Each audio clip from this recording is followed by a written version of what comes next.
Just how fast was Usain Bolt's gold medal sprint?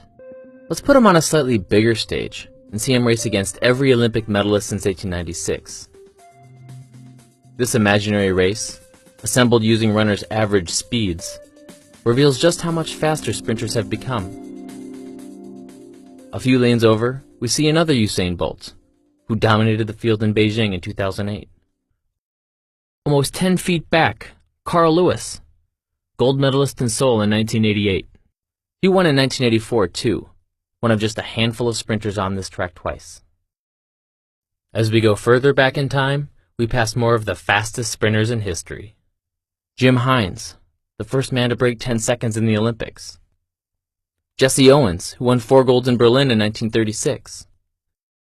Archie Hahn, the Milwaukee Meteor, who won 3 events in 1904.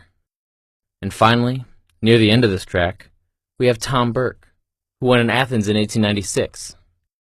His time, 12 seconds, puts him more than 60 feet behind today's winner. So what can we take away from this picture? For one, a lot of these sprinters are from the US. Although Americans have had a rivalry with British sprinters, and, more recently, Caribbean athletes, nearly half of these runners are Americans. But we can also see the glory is fleeting. Repeat performances are rare. There's been a new winner on the podium in all but 3 Olympics.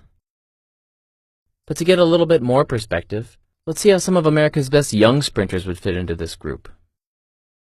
Here are the fastest kids at the 100-meter dash at different ages, as recorded by the Amateur Athletic Association. Obviously, they're way behind today's athletes, but they're not as far behind as you might expect. America's fastest 8-year-old did the 100-meter dash in 13.5 seconds, which would have put him less than a second off 3rd place in 1896. Not bad for grade school.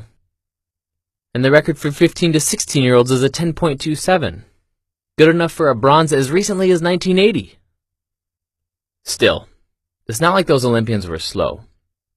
Despite more than a century of improvements in nutrition, fitness, footwear, and track surfaces, the difference between today's athletes and the fastest humans of the 19th century?